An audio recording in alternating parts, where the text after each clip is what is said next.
Sumala sa ato masaktan na kinagdanan ang iyong masalugay ng panahon ang pinakagamay na ulang buhay sa simahan ang atong BC.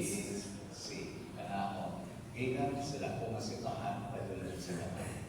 So kamay naman pinakaroon din pero kapag kayo din sa trabaho, kapag sa pamilya.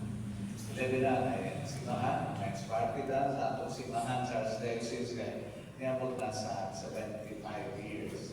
So kanang iyang grasya na kami adto hangtod karon na kauban kanato diha sa ato pagbuhat sa kanang pagbuhat sa gingharian sa Dios. Kanang ang grasya na kanang nato. Wala ka makita sa uban, di ba? Na nato na kanang kuyo diha uban kanato keep the fire burning.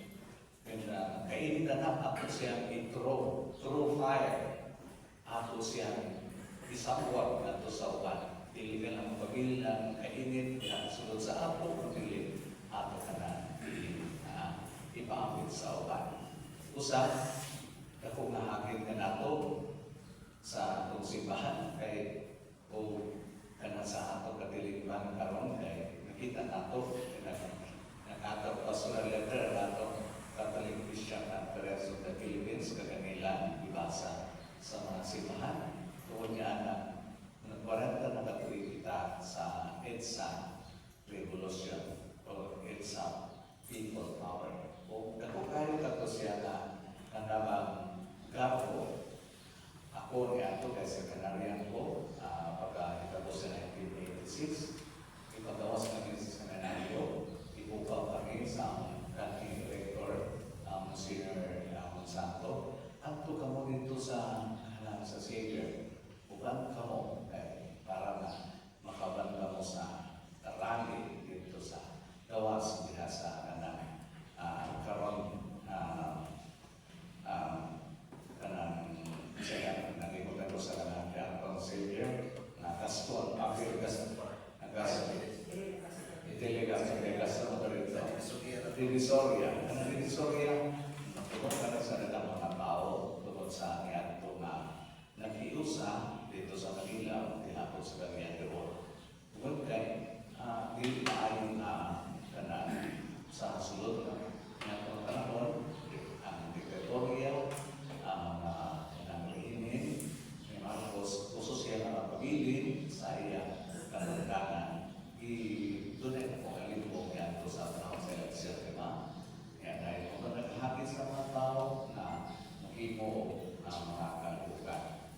Dahil sa pagkakabuhat ko, makakapot ko sa 2020, 2000, dito ko sa Manila. Nakapilpot ko dito sa pagkakalsik ni Iraq. Nakapilpot ko dito. Katapang spirit sa EDSA, pili lang ng sentro sa tao, pili sa Ginoo na. Kung makakapahinang po, nag-eskwela ko sa Christian Pastoral Institute, kunya ang mga kagalangin ng mga lugar, ay bilang sa Germany, Australia, bilang sa Vietnam, at ang mga classmate na ako sa Ministry of the Word, at ngayon silang proud na ayaw kita, mga Pilipino nga ako ba itong naging? Proud na ayaw kita na makahimo kita ni Anto na walay lutuon na mga pagkitao na pero diha sa ato kanag-iusa, pag-ampo, pag-iso, pag-anabang ato pagsulong sa mga hinanakit nga na nahimo na ako sa malinaw na pamahagi. Sa ako kay kanang grasya, kung tungod ay atunay, pagtuon nato, kamilipon na pagtuon. Busa, dako kahapin mo kay ang mga obispo rin na nato, ipadayon na ako ang kapilugan sa mga tao. Atong i-istorya kung sa nahitabo sa EDSA, plus dayon ang atong pagtulog sa ilang sa kung saan matarong, kinabuhi, nagdili kita mo na ba mapadala ni usa ka sistema na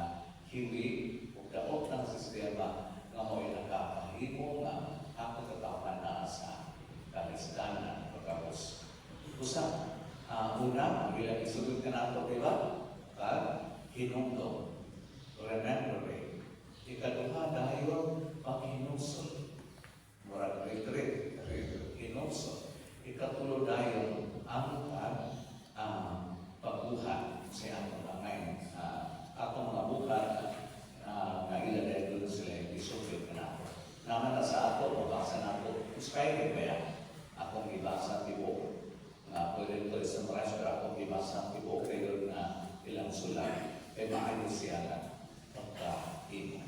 O kaya lang, ako nang kay organizing ng bahid sa simbahan. Dili rin ang na magtapok lang, pag-organize, pagkadaghan. Usa na sa ako mga ibalik ng mga pagtulunan. Kada ng political execution, last pa lang po sa atong kultura o sa atong spiritual na kada lang, naminaw ko nga kanabang kalwala na yung nag-burnout, kapadaan kita sa pagplano sa mga maayong lugar na ito mahimong alam sa kailangan sa Diyos. May punta sa tanan.